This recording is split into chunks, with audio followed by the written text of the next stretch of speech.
ele começa a circular. Tem um filósofo chamado Jean-François Lyotard, que ele define a ideia de pós-modernidade como a recusa de narrativas longas sobre as coisas. Teorias longas, teorias complexas. Né? A consciência pós-moderna, que é um termo que o Bauman usa muito, a consciência pós-moderna, ela é, antes de tudo, a consciência de um fracasso. Qual é esse fracasso? Da modernidade. A modernidade fracassou nas utopias que ela nos prometeu. Só que o problema é o seguinte, é que não é que a modernidade acabou na terça-feira e quarta-feira de manhã começou a pós-modernidade. Não é, porque a sua relação com seus filhos e a sua relação com seu marido, a sua mulher, o companheiro, ou seja lá o que for, é uma relação líquida. A qualquer momento ela acaba. Não há nenhuma garantia de que a pessoa que está do lado de você permanecerá com você. Inclusive porque ela é alimentada pelo mesmo motor que você é, qual seja, eu mereço ser feliz no que eu faço. Quando a pessoa que estiver do meu lado não preencher os requisitos da felicidade ao qual eu tenho direito, eu troco. A gente deve pensar em pós-modernidade como uma perspectiva diante do mundo, diante da vida, e, no segundo momento, no habitat pós-moderno. Né? A perspectiva, de certa forma, é um pouco anterior. A perspectiva está na ordem da consciência que eu falava antes. O habitat está na ordem de quando essa perspectiva, ela, como diz ele, deixa de ser alguém que viaja no banco do carona e passa a dirigir o carro. Então você para de ser só uma perspectiva pós-moderna para se transformar num habitat pós-moderno. O que é a modernidade, afinal de contas? Que ele chama de sólida. O que é a modernidade? A modernidade é um momento, grosso modo, que começou mais ou menos em 1500, carregada nos braços, né? Ela foi carregada nos braços pela crença na transformação do mundo através da ciência, né? Na crença da transformação do mundo através da racionalidade. Então a modernidade, situada mais ou menos por volta de 1500, e com isso a gente tenta catar os primeiros trabalhos de gente como Copérnico, depois Galileu, Francis Bacon, né? Esses sujeitos aí. E a modernidade ela atinge a sua maturidade, de certa forma, no século XIX. No século XX, ela já começa a viver o seu pesadelo total, né? Aí a coisa já começa a pegar. Século XIX é o século em que você encontra intelectuais que acreditam que descobriram a fórmula de como a história anda a partir das relações de troca de mercadoria, por exemplo. O que sobrou para nós hoje, marxistas pós-modernos? Quando eu me olho no espelho, eu vejo uma mercadoria.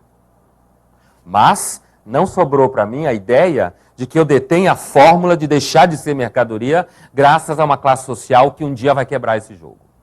Né? A gente continua, a gente percebe que está no lugar da mercadoria, mas o que falta para nós é a fé, a crença de que a fórmula de transformação, de sair dessa situação, essa fórmula caducou. Se você pega no Freud, que é outro cara que ajuda a enterrar a modernidade, a razão de certa forma, né? A ideia de que se você fosse para a análise, você ia descobrir, jogar luz, a metáfora que o Freud usava, né? Jogar luz sobre o inconsciente, e de que você ia se tornar um ser consciente robusto, que você ia conseguir... Quer dizer, o próprio Freud, quando você lê, já vê que ele não acredita muito nisso. Mas assim, né, lá a partir de 19, mais ou menos, a coisa começa a ficar ruim para esse lado, 20. Mas assim, ele... A gente, hoje, na realidade, a gente sabe que, de repente, você passa 30 anos fazendo análise, identifica um outro problema, mas à medida que o tempo passa, você vai identificando mais problemas e as fórmulas iniciais começam a se transformar em outros problemas e aí você vai trocando de lugar para lugar. Eu espero que vai ficando claro para vocês essa ideia de movimento, né? Nós temos tantos especialistas em tudo que hoje o nosso problema, a gente precisa de especialistas que nos ajudem a identificar quais são os especialistas que de fato merecem ser especialistas. Mas a quantidade é tão grande que a gente também tem uma divisão entre os especialistas que avaliam os especialistas. Então você acaba num mar de especialistas e, como diz o nosso autor, ele vai falar assim, nosso problema hoje é que o máximo que a gente consegue ter como ideia de identidade é a noção de estilo. Você é o que você veste, você é o restaurante que você frequenta, você é o tipo de amigos que você tem, você é o livro que vem você com ele na mão, né? Isso já é uma identidade mais chique. Né? Você é a praia que você frequenta, né? A praia que você frequenta pode, de fato, queimar o seu filme em determinados lugares, a ponto de você esconder, não contar que você vai para ela, certo? Então, essa noção de estilo trabalha a diferença entre uma noção mais profunda, pesada, que seria personalidade. Quem quer ter personalidade? Personalidade é trauma. Eu não preciso de personalidade, eu preciso ser leve. Sabe aquela frase dos americanos? I like to travel light. Eu gosto de viajar leve. Né? Então, assim, quem quer personalidade, trauma, memória, isso tudo cria problema. Memória são as boas, né? Que me ajudem a melhorar a minha autoimagem para mim mesmo, para ajudar discutindo questões assim. É porque, às vezes, a gente tende para uma ideia que é a seguinte: oba, hoje é tudo muito rápido, sabe? Oba, hoje a gente pode agregar conhecimento de uma forma muito fácil. Oba, hoje a gente pode aperfeiçoar continuamente as coisas. Só tem um problema quando você pode aperfeiçoar continuamente. Você não pode ser aperfeiçoado continuamente. E nem para sempre. Chega uma hora que você dá defeito. Né? E você começa a dar defeito antes do defeito final. Na realidade, o defeito se instala aos poucos. Né? E aí você começa a correr atrás da funcionalidade total e o mercado da vida, né, demanda de você eficiência em todos os níveis. Eficácia e rapidez em todos os níveis. Então, o que eu acho interessante esse diagnóstico do Bauman é porque ele nos ajuda a tomar cuidado com um pouco dessa ingenuidade diante de que, na realidade, hoje você consegue ser você.com, sabe? Você.com, e que isso, de fato, é uma fórmula que vai funcionar a todo custo. Basta pensar na consistência das coisas que tem .com do lado. Elas existem hoje, amanhã não. Né? E o próprio sistema que operacionaliza o .com já é o problema. Hoje ele existe, amanhã não. Então, digamos assim, o próprio metaparadigma que está atrás definindo você também está em alta velocidade. Né?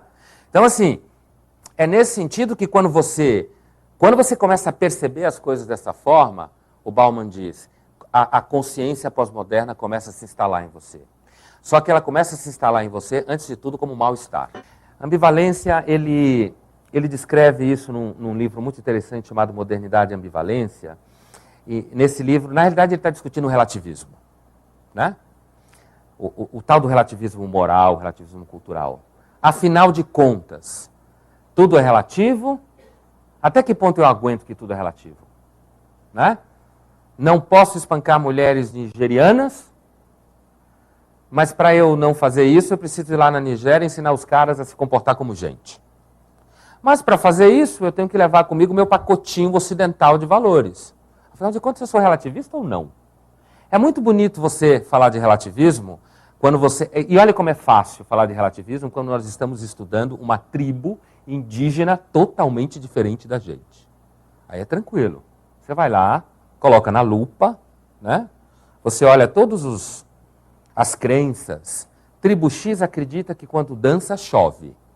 Você, um antropólogo pós-moderno, né? Você que não acredita em absolutamente nada, é um dos dramas do pós-moderno, porque o moderno acreditava em alguma coisa, na razão. Olha aí. Ele acreditava que o mundo estava caminhando para alguma coisa, que o mundo estava andando numa direção. O pós-moderno, a consciência pós-moderna, quando olha o mundo, por isso a metáfora do deserto ou do inverno, ele olha, é um espaço vazio. Você pode andar para qualquer lado, porque qualquer lado vai dar em algum lugar e nenhum dos lugares é necessariamente melhor do que qualquer outro.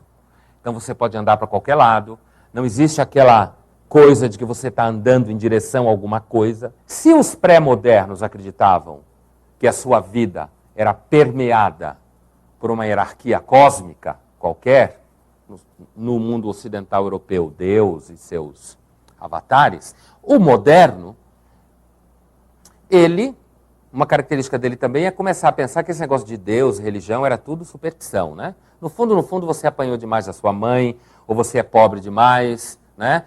Ou você, como diria o Nietzsche, na realidade é um covarde que não consegue encarar o fato de que você não tem nenhum sentido para viver, então você fabrica um ente que te ama incondicionalmente. Na realidade, né? Uma das coisas, uma das formas de você definir uma consciência pós-moderna bem ajustada é a consciência de que você queria muito ser amado incondicionalmente, e isso simplesmente não existe. Tudo na sua vida é condicionado. E na medida em que tudo é condicionado, parece que alguém está te roubando no jogo. Não dá um desespero enorme você imaginar que todo o amor que tem por você é condicionado? Nesse processo, ela mesma é que foi produzindo a consciência pós-moderna. Entendeu? Não é que a pós-modernidade caiu do céu, foi um ET que trouxe. A pós-modernidade, ela foi um processo que foi fruto dos lugares nos quais a modernidade se instalou de forma mais plena.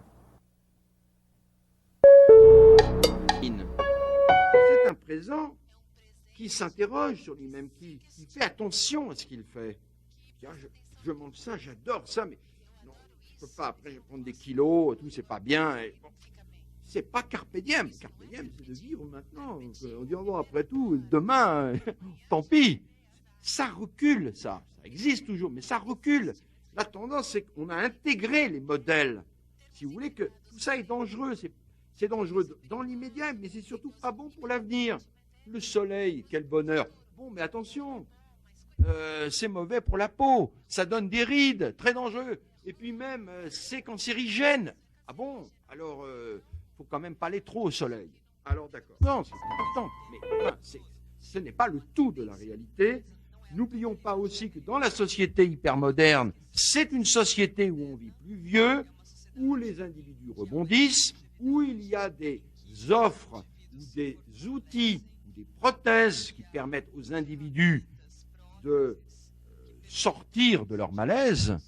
Et je crois que ce qui caractérise l'époque et qui doit nous empêcher de sombrer dans un pessimisme radical, c'est que, en dépit de ces phénomènes-là, il y a des possibilités fréquentes de recommencer, de rebondir, de refaire sa vie.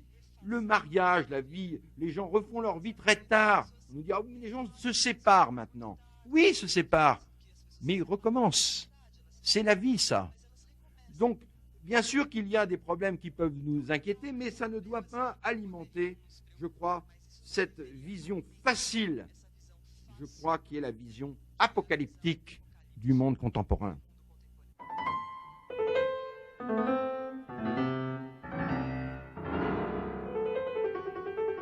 Pleine époque d'instantanéité, de vitesse, d'urgence, nous assistons à, au moins en Europe, je pense un peu moins en Amérique latine, mais en tout cas dans toute l'Europe de l'Ouest et aussi l'Amérique du Nord, le phénomène est très marqué. C'est à une formidable frénésie patrimoniale et commémorative. On dit parfois en plaisantant qu'il s'ouvre un musée par jour en Europe. On met en tout des objets de musée. Il y a des musées partout. Il y a un musée John Lennon, comme il y a un musée de la chaussure, de la sardine, de la crêpe, un musée du chocolat, un musée du peigne. Vous pouvez, je crois qu'on ne peut pas trouver un objet qui n'a pas un musée. Tous les ans, pratiquement, on vous donne à la télévision des émissions qui commémorent la mort de quelqu'un qui est mort il y a 3 ans. Ou bien de tel chanteur. C'est systématique. D'une certaine façon, une société nostalgique qui ne cesse de nous faire revenir ce que nous avons aimé, les chanteurs que nous aimions dans les 60s. Alors, on les fait revenir, alors que, en principe, on est dans une société du pur instant. C'est contradictoire avec ce que l'on voit.